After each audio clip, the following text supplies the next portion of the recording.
Ayan guys, continuation ng ating pagtatanim. Ito, maglalagay tayo ng butas. Lagay natin dito, ihulog natin dito yung sakura. Yan. Ganyan. Ito ay na-feature dati sa Jessica Soho. Mga gulay na wala sa bahay kubo. Yan. Sa Luzon kasi hindi familiar to. Yan, nalagay natin dito. Yan.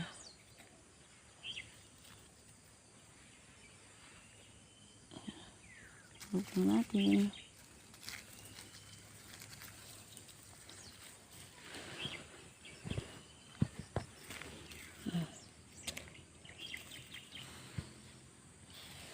Malambot ngayon yung lupa kasi na umulan ng malakas kahapon.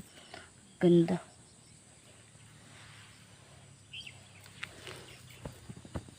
Yan. Yan po. Then next natin gagawin, maglalagay tayo ng itong ipa. Rice pit. At tinatawag nila na ito, maglalagay tayo nitong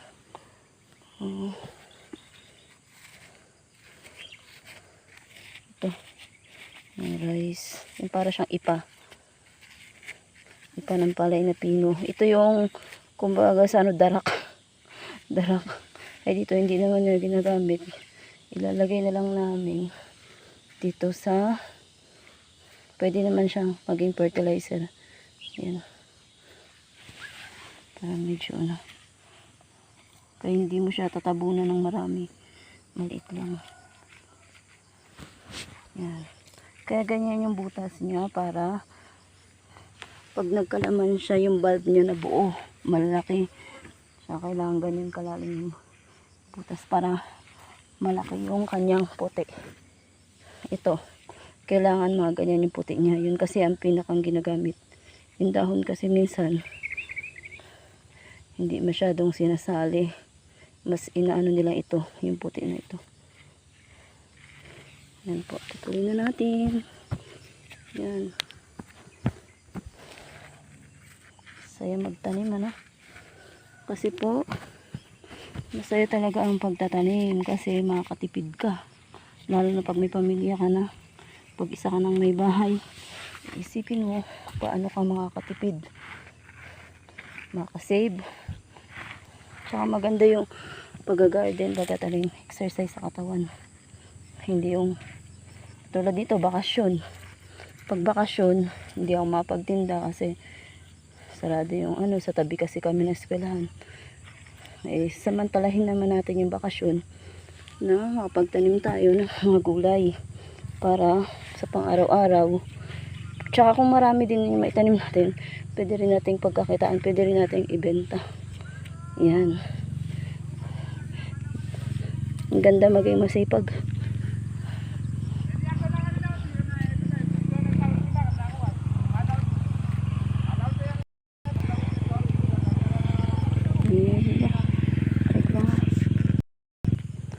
Ayan guys, pinakita ko sa inyo ngayon kung paano magtanim ng sakurab o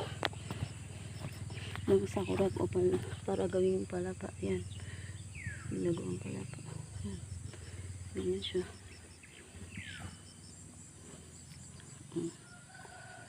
Diba?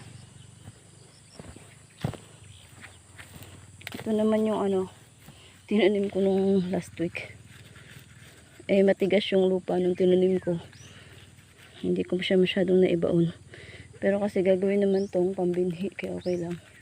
Kasi pag yung pambenta o panggamit, kailangan hanggang dito yung baon niya, hanggang sa puti. Kasi para maganda yung laman niya. Pero pag gantong iano mo naman siya, bibinhi, okay na yan. Pwede na yan. Diba? Yan.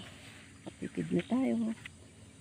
Yan, hanggang sa muli mga kamagsasakang tenderang magsasaka. Please like and subscribe.